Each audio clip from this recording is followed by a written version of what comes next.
Thank you, Sue. Hello, good morning, everybody. I'm Dave, and it's been 1 year since my last seminar. Long group talk. Cool. That was a great intro. Loved it. There was lots of things that pinged off in my head when the guys were talking at the front about things that we could talk about. The title of this is business. I've started, is that all right? Yeah.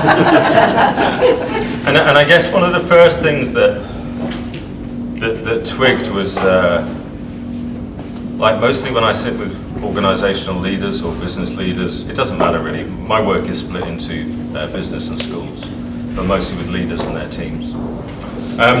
Nearly always what people are describing is form, or problem, or challenge, or difficulty, or something like that. That's what. And so traditionally in training and coaching, I'm a full-time coach, I guess. Sorry, it makes me laugh. It's people will tell me about the form as they see it, a challenge and whatever. And then they're going to expect you to talk about that form and that challenge and solve it. So it can be quite strange for people when you suggest that there's something else that you could do. That could be quite a peculiar thing for them to look at, because what no one really looks at is who is it who sees the problem in the first place and questions that creature, right? Because the perceiver of the problem is in the same plane as the problem, which is why helping people see formless is really, really, really useful. But what can be challenging is keeping away from nice ideas, things that sound useful, and mistaking those for the formless, for the principles, because they're not. They're just nice ideas or things that can sound useful. So mostly what I do with people is they tell me about challenges and whatever, and somehow we steer the conversation back to just being human again. And looking at human experience and sharing stuff like the guys shared this morning. And then, lo and behold, surprise, surprise, guess what happens? They start to figure out the answers all by themselves. And that's often how it rolls. And then if the conversation expands, then we'll talk more and more and more about how they see the world, maybe how I see a little bit of the world, how I used to see the world, and look at the fact that once upon a time there was a Dave. I like what Jenny said actually.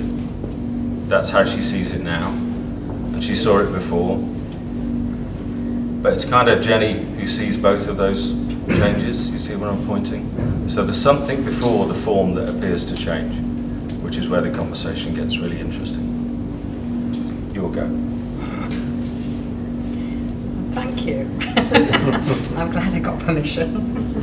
Actually, I actually asked Dave to start first because today's my Sabbath for me. So because of that, he, I asked him. I didn't quite expect him to go into a whole long conversation, but anyway, thank you. Pleasure. I'm Sue Lachman. I come from Israel. I flew from Israel, my husband, and I'm not a business coach at all. So I'm not going to tell you anything about that. And I think it's really fun because I'm in business, so to speak. I mean, I guess I'm a coach too, but I'm not a business coach.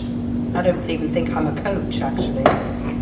I just like to share what I've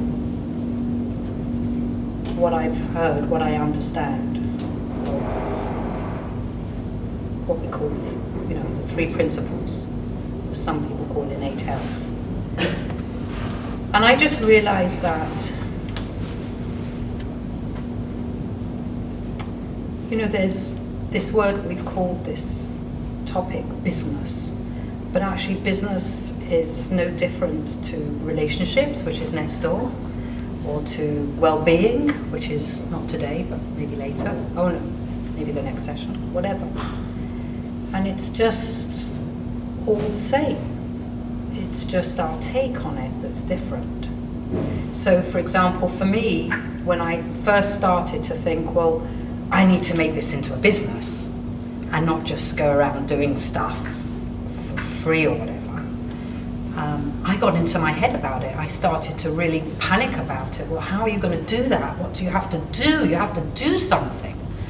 And so I started to look and talk to a lot of different people about what I had to do to get into this business head, like to be my head on Dave's body, maybe, or his head on my body. That would look rather peculiar, wouldn't it?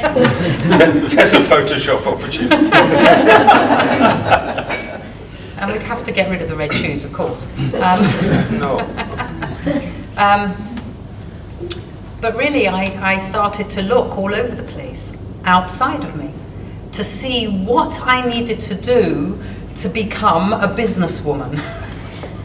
And it was hilarious, because I went off on loads of different routes, looking into different things, and always what I came back to was, why are you looking in that direction? You don't need to. And every time I worked at it, and I tried hard, it really didn't work out. It really didn't work out. And when I stood back and I realized, actually it was Jackie Ford's fault. Because she said something one time, and I think it was Gabriella's fault as well, that there just is no difference from business to anything else I have in my life. It's just that I've made it, in my eyes, look different. And it felt different because of that. And honestly, it really didn't feel very comfortable. So when I went back to the basics, and I can't remember who it was on the panel that said that they didn't, words spiritual or form and formless. I'm sorry, I don't know about them either. I can't get to grips with them, I can't put them into words, but I just know that this whole world, everything, absolutely everything, is just made up of thought. There is nothing else. There is just nothing else. And when I started to see that, then actually I had a jolly good laugh at myself. I thought it was hilarious. I think you'll remember I did. Me too. And actually I was holding a 2-day seminar in Israel with, I don't know if some of you have heard of Terry, I know a lot of you have heard of Terry Rubenstein. And I went to pick her up from the airport, and I literally danced. I had the music playing very loudly. Maybe you should scrub that out of the video. I'm an Orthodox Jew, you do things quietly. But I had the music blaring out, and I literally danced all in the car on the way to the airport, and I had to, I behaved a little bit differently when Terry was in the car, and the minute she got out, I was back again. You know why? Because I saw that everything was thought. Absolutely everything. And business was no different. Now, if I'm going to tell you that I'm like that all the time, I'm sorry, but I'm not.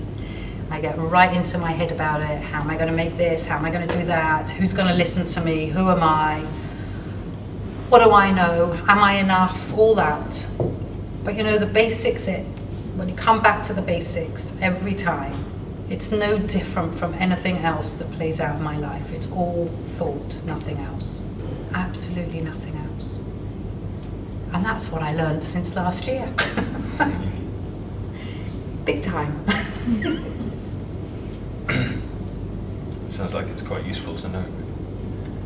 Just a bit. Cool. I'd love to know if you have any questions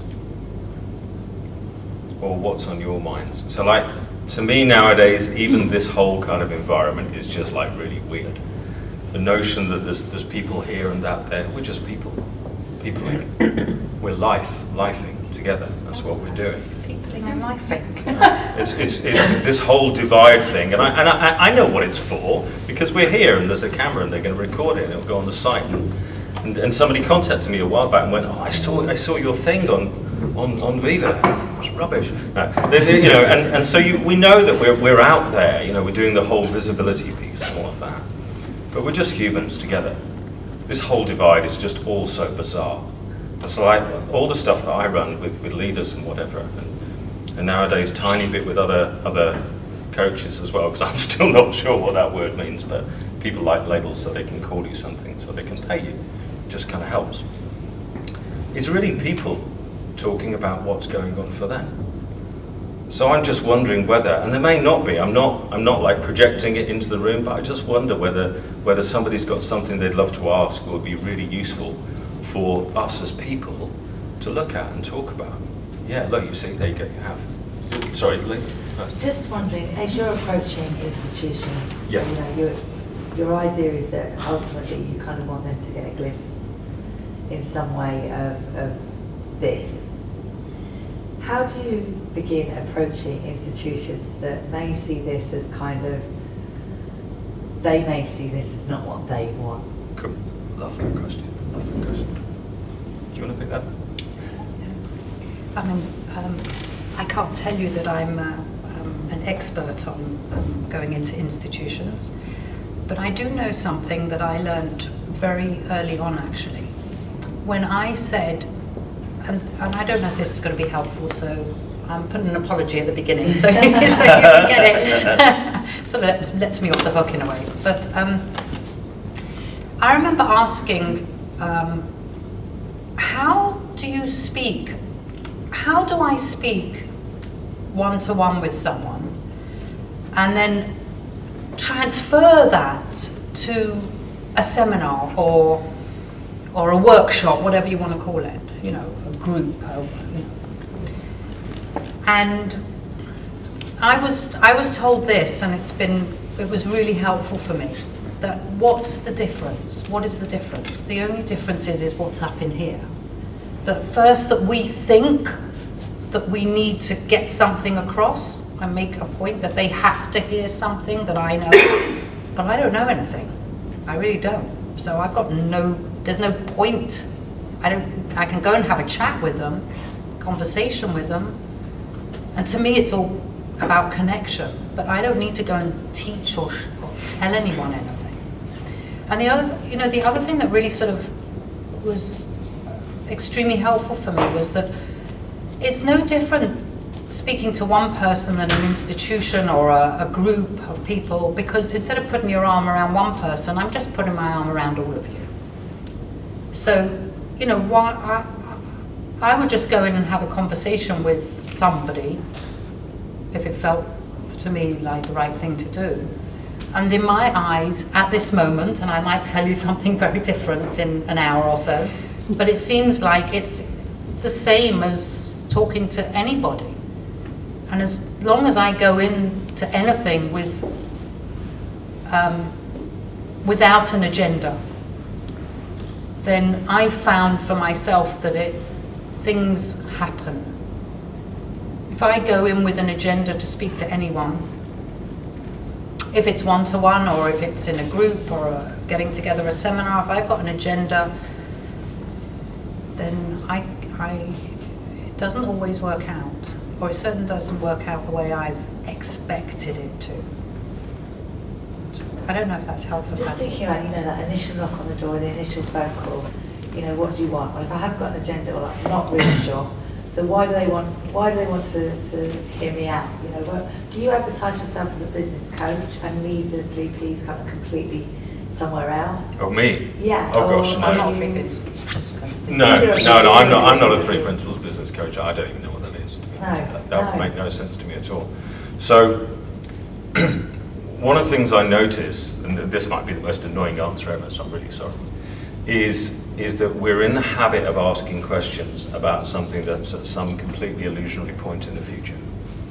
But because it's got the words business in it, it seems like a really valid question to ask. It seems like a great question.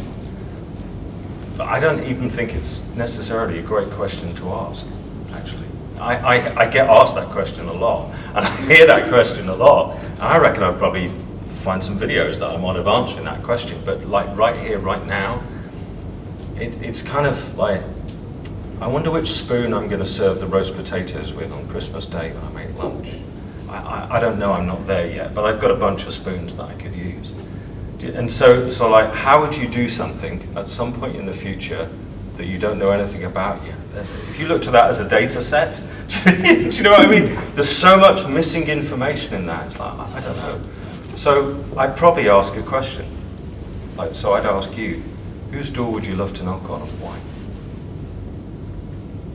I don't know. Yeah, I've got too many ideas, yeah. Oh, cool. So give me one. Schools, local schools here, Okay. international schools. Perfect. So can you give me one school? Lady Elizabeth. See how fast you can get people out of the unknown into something that's more tangible to deal with. Why? Why do you want to knock on the door? Because I have a connection to the headmaster. Okay. I'm just thinking. Why on earth do you think they need to hear this? Sorry? Why on earth do you think they need to hear this? What is it about that head or that school that is like, is singing inside you that says, I've got to knock on the door, stop them with my box of nothing and try and explain nothing as best I can? Like weirdest job ever or what? How strange is that? So what makes you think that Because it's useful? there's a lot of dysfunction and it doesn't seem to be a very effective school, and people pay quite a lot of money for them to send their children there because it's not a Spanish school. Yeah. And yet there is something very missing. I don't know. It just doesn't seem to function very well. Cool. So like, there's a million ways. There's a million ways of opening a door and finding out what's going on for people, because it's just a person. Yeah, businesses don't exist. I know they exist in like a legal realm, and there's buildings often, but they're just people with stuff. And so listening, asking questions. I don't know, if you knock on the door and tell the head that their unit is dysfunctional, it might not be the warmest. It might not be the warmest. But then it might be. It might be that they're absolutely desperate for someone to do that and to help them see the truth. Often when people are like erratic or whatever, it's like a cry. Almost like a cry from the soul that somebody, wake me out of this bloody nightmare. So who knows? But it's good to get really specific with stuff. Like how would we? They're just big hallucinations that we've habitually picked up and asked. They're quite vague, you see. And when you're talking with people, so people say to me, so what do you do when you talk with people? This. That's what I do. This. Nothing any different. Until people get clear, you just find as people settle down, they get clear and answers come, because that's who you are. You're the answers. It's the question that we should debate. You are the answer. You're the principles in action. You are life. But we've all got a hallucination that we call me, sometimes I. And we talk about it as if we're that hallucination, forgetting innocently that's a hallucination. It's quite hard to speak as if you're a mirage. It's quite challenging. Can I say something? Can I say something? Always. That sort of occurred to me when you asked.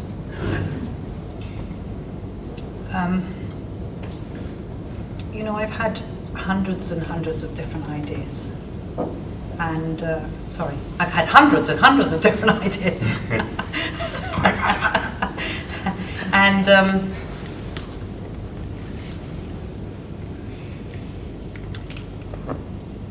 And sometimes I've had the courage to do them, and sometimes I haven't. And I've come to realize more and more, in a much deeper, more meaningful way for me, that it's just a matter of putting one step in front of the other. And it's this knowing that no matter what happens, that's how it's meant to be. So, and that I'm going to go into the unknown. Now, it doesn't mean that I'm not going to be fearful. It doesn't mean that I'm not going to be really scared about what I'm going to do or what I think I'm going to do. And I'm going to make up a whole bunch of stories about something that might never happen.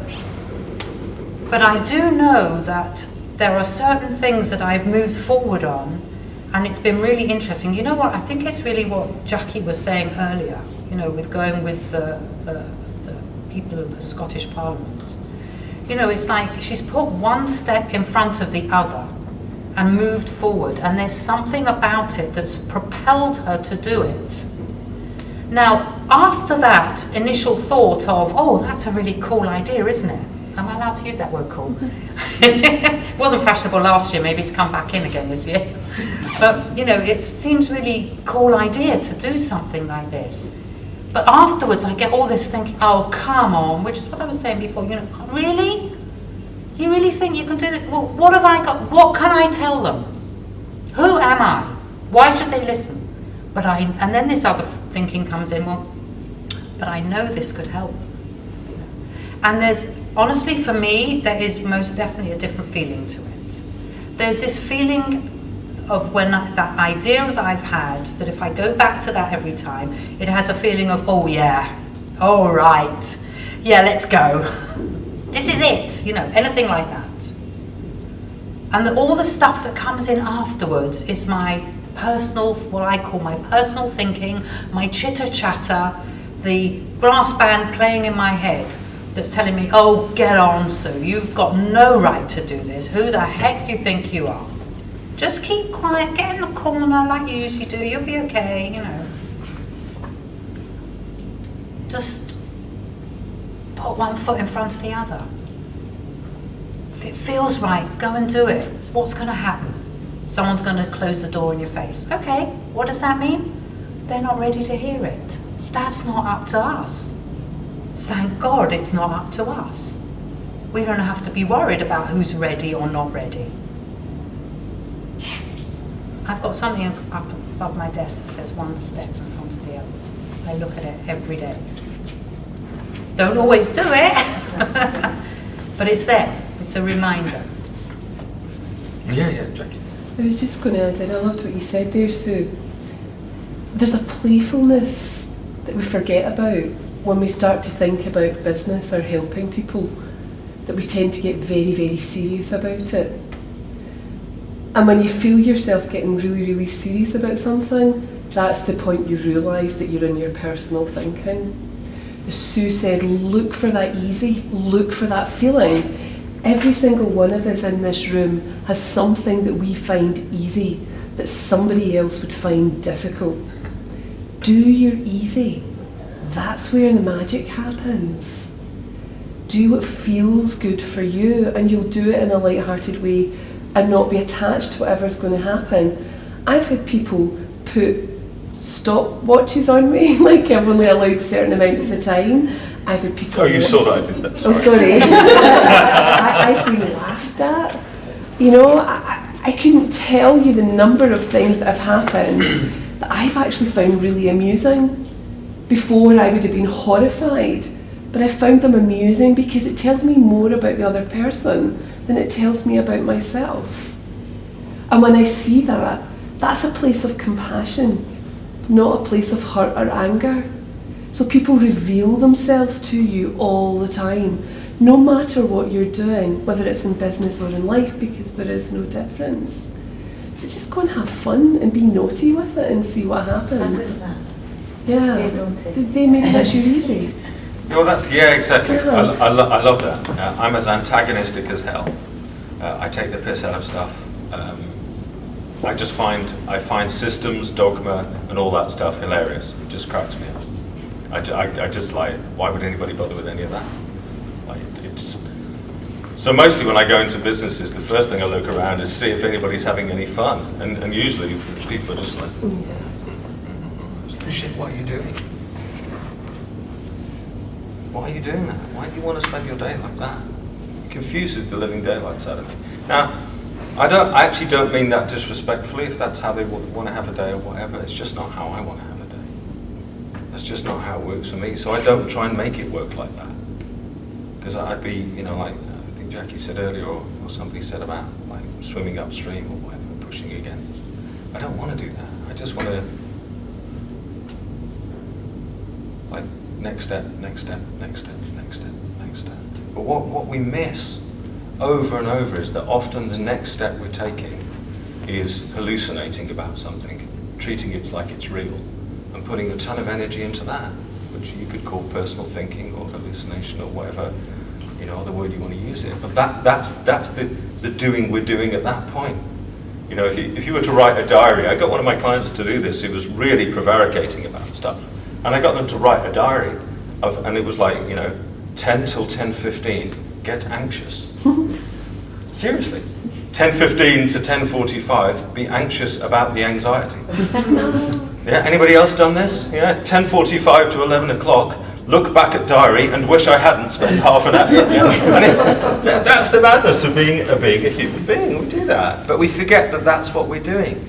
Now, in the time that we're doing all of that cerebral activity, if you like, or hallucination, you could be knocking on the door of the head teacher and saying, look, this might sound like the strangest thing ever, and I'm really sorry if it's offensive and all of that, but how are things, or whatever. And you'll be amazed at the number of times people go, oh, I'm so pleased you asked. People are so open to being helped.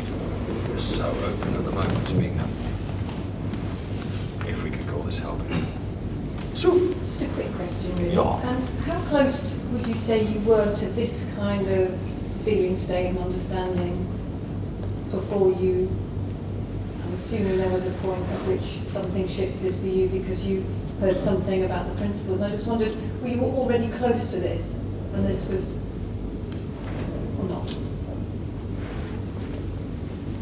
Can you just say a little bit more? Oh, what, naughty? Oh, well, I've always been naughty. Went through a phase, particularly in the principles community, of thinking I needed to look like the people at the front of the room. Definitely did that. I went through what I comically describe as my Dr. Mark Howard phase. Can you imagine? Like me, very serious. I hate to tell you, but you can't be like him. No. I was him. Yeah, but because often that's how we've learned, isn't it? By modelling or whatever, and so you pick up this notion that so that's what the principles looks like. No, the principles is all of it: the good, the bad, the ugly, the lot of it. Oh, it looks like that. Oh, I see. So so if I sit and look wistfully into the distance, that's the principles. Or if I ponder, that's the principles. It's an innocent misunderstanding. That's all. But I guess so. There was that phase where I was trying to be like the people at the front. I think it's why, like, nowadays I call like circles and shit. It's like, because I want us to be in it together, because we're in it together. This is like weird, isn't it? So like when I run trainings now, they don't look like this, because this is old school training. This is what I would call flat earth stuff. It doesn't look like that, and coaching isn't like you sitting there going, so tell me about your problem. Yes, I will listen very carefully. It doesn't look like that. It looks like peopling, lifing. Humans, me's, meing, all that, that's what it looks like. And that, I find fun in that. Did that nearly answer your question? I just wondered how screwed up you were before. I thought you were going to say something else. Yeah, I think I want to answer the other question. It just sounds like an awful lot more fun. Do you know, weirdly for me, it kind of feels like I've come full circle. That's honestly where it feels like. So I feel like I did before I got into any of this. Just now, if you want to be really literal about it, the I that was bothered about the hang-ups isn't there as much. Like, if you're going to get really specific, or try and get really specific with the language. So I could have said, like, I'm just not that bothered anymore. Actually, the I that was bothered doesn't show up as much. That's actually what I'm pointing at. But it got murky for a while, without a doubt. But like Rudy was saying this morning, when he says, what did you say? I don't even know if I'm here.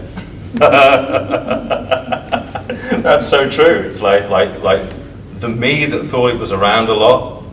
That's where the difficulty lies. It's not the black and the white, the yin and the yang, the good and the bad. Am I in my personal thinking? Am I not? I mean, that's so noisy. all of that duality stuff. And the problem is that the me, which is part of the duality, tries to solve the duality. You can just disappear in your own head. And then literally it's like, oh, so it's the me that I'm hung up about. Oh, okay, that's part of the myth too. Then you can really listen to people and hear what the challenges are and just ask them. You know, so is it that your organisation's rubbish at the moment? It's a perfectly fair question. Is it terrible? Are you like failing people chronically? Good question for politicians. Yeah. Are you so busy producing dogma, red tape and waffle that you're not actually serving anyone? Pretty fair question. When I asked a politician, he went, yeah, I think that's roughly where it is. Yeah, he was really honest about it. They know. People know. Sorry, I'll shut up. Go on. Okay, carry on. Any other questions? I like questions. Thanks. Hi, I'm Caroline. I just wanted to go back a bit to before when we were talking about one step in front of the other. Uh-huh. I discovered the principles about a year ago and started my business about 2 years ago. And so I had the kind of like all the fear and anxiety in the first year and, you know, what am I doing and all of that. And then the principles really helped me, not only in my coaching, because I'm a coach, with my clients, but also helped me to just relax into my work, I guess is how I describe it, and take one step at a time and just and follow the easy, you know, kind of go with what I enjoy. Like I remember I got to a point early this year where I just wasn't enjoying my coaching yet. 6 months earlier, it was what lit me up.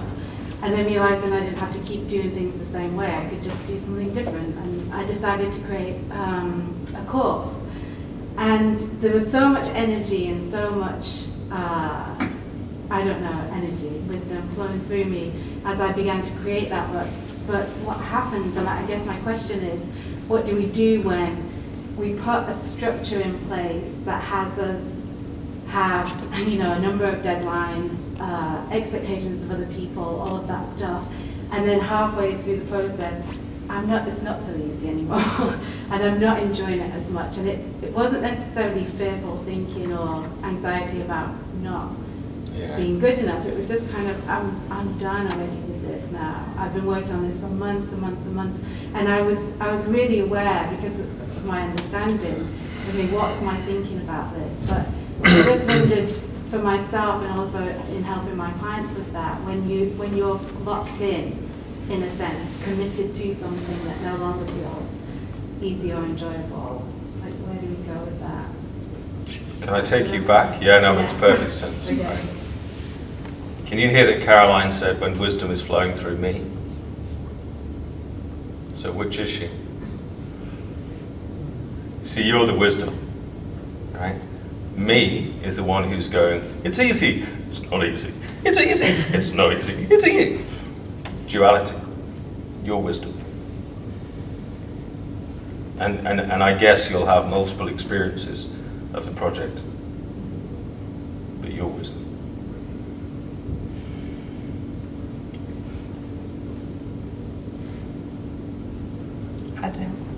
I'm following a program at the moment that I had in my head to create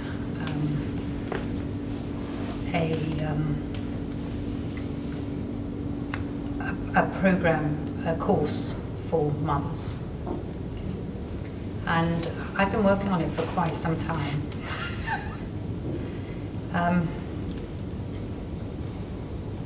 Lots of times it feels like, yeah, this is great, this is it. No, this isn't great, I don't like this. And I have set deadlines and I've got to them and I thought, or I got near them and I thought, oh no, I was meant to have it created by then because now I need to start this bit, so and now what am I going to do? But you know, all of that just made up as well. I made up the deadline, so if I made it up, I can change it. There's no rules. And I made up the expectations as well of how it should look and how it should feel and who's going to like it and who's not. I made all of it up. So, to me, I've had times when I've gone into something and I've then got feel like it's really, really heavy, and I really haven't been laughing. I've been really unhappy about it. And I've just, again, stepped back. I've stepped back. I haven't decided anything in those moments, because those moments are not the moments for me to make any decisions, because it's too heavy. It has too much on it for me. So I wait and I step back. And honestly, sometimes it's been a month, and then I thought, yeah, that felt really good. Why wouldn't I go with it again? So it's a matter of seeing that I've just gone back into a misunderstanding of how life works, and I've taken everything again too seriously. I remember, I can't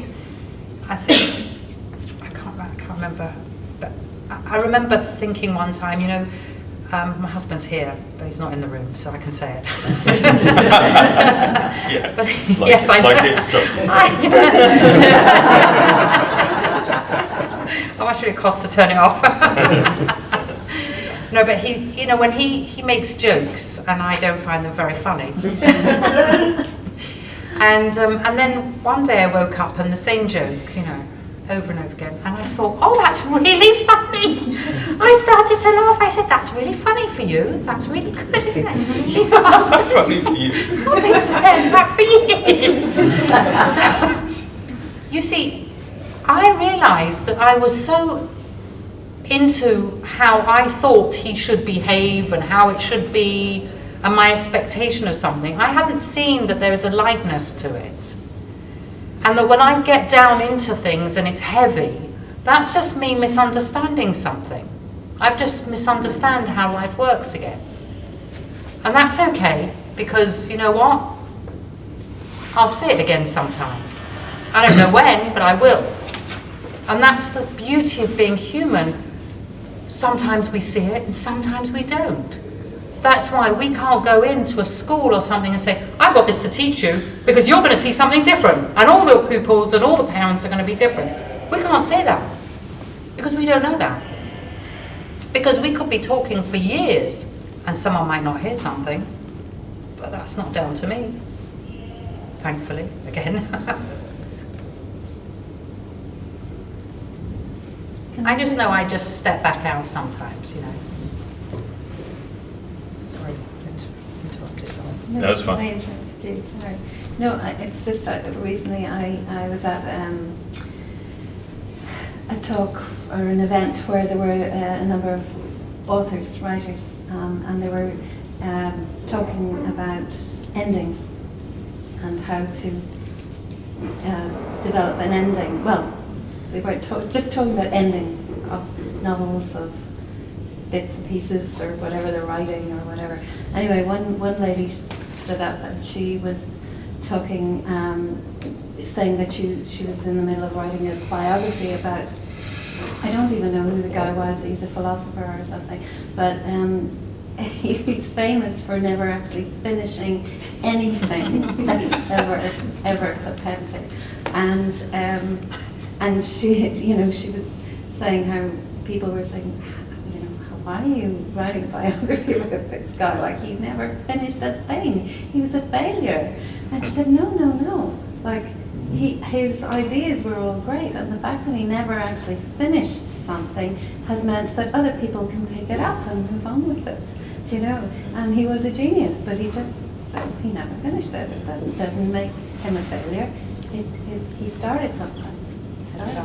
I love that, and you know, it sort of hits home a bit for me because I decided out of the blue to write a book. Not a 3 Principles book, nothing to do with that actually, although obviously it has an element of it. And within 7 days I brain dumped 50,000 words. And I've never brain dumped like that before. I could not believe it. I just kept going and going. And it wasn't difficult. It was like, oh, sit down. Oh, of course, right. And that's what I did, day after day, except the Sabbath. And then someone that's here actually, who came from Israel, is my editor. And she said, now write it again. because that's the first draft. Now write it with feeling. Go into it and see. And every day I've gone and thought, literally, every time I've sat down and written, I've thought, how am I going to end this? And I thought, oh, I know, and I've written an ending, even before I have ended. And the next time I've gone in and I've written, and I've thought, oh, I can't write that at the end now, it's different. And it goes on and on and on. There's no ending. That's the beauty of life. It's the fun of life. I love how that flushes out concepts as well, that we accept like they're solid. So we accept the concept that everything must be finished by us. It's kind of comically arrogant, really, isn't it? It's only a concept. And that's why I sort of, a little bit of what I was describing at the beginning of the talk is just, what was the quote from Sid that you read when you were speaking this morning? Everything you think you know about this world is ego. Yeah.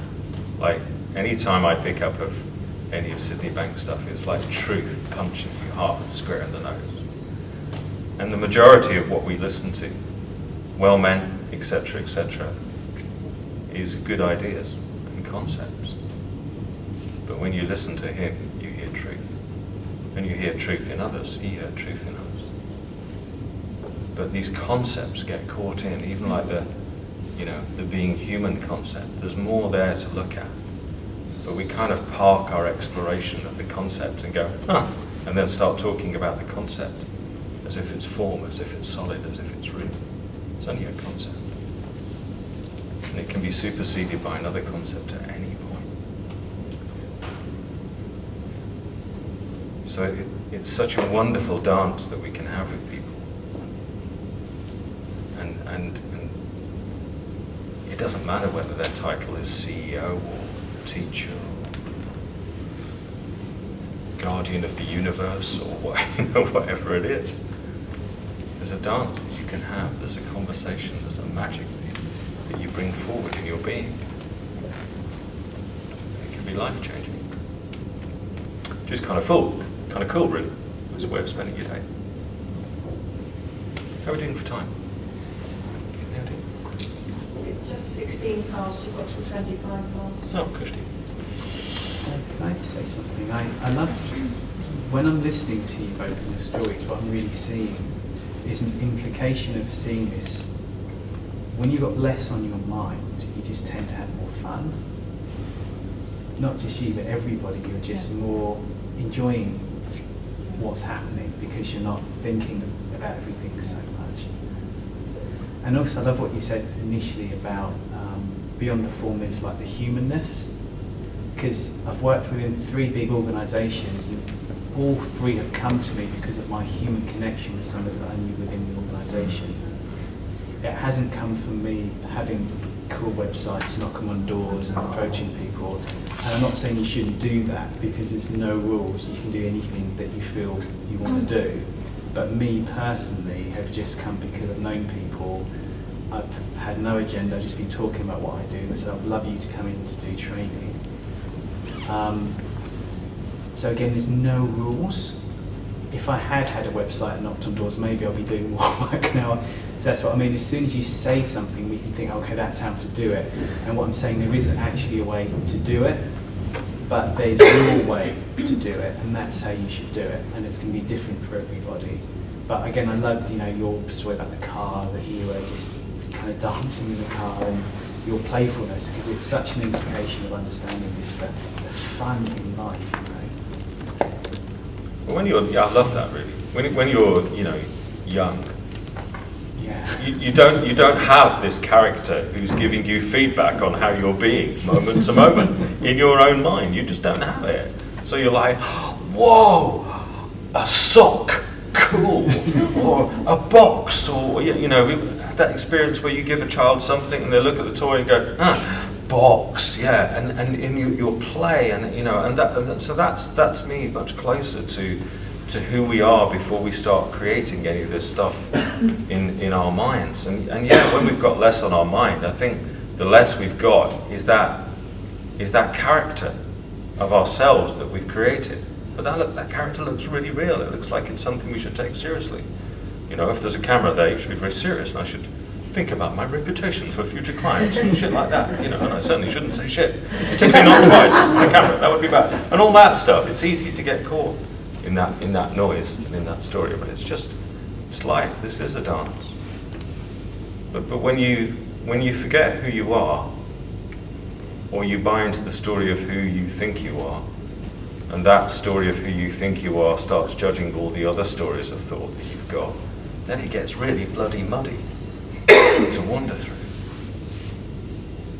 But the simplicity is that we are lifing. We are peopling. That's what we're doing. We can make up any stuff about that. That's the formless creative potential Jack was talking about. To create, you can create heaven or hell for yourself on earth, moment to moment. Bless you. Air conditioning. Any other questions?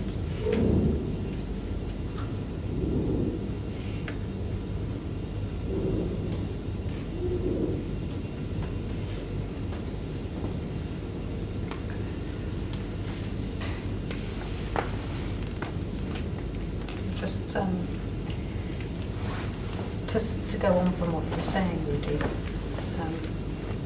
is that for me, what I see more and more and more is it's about connection.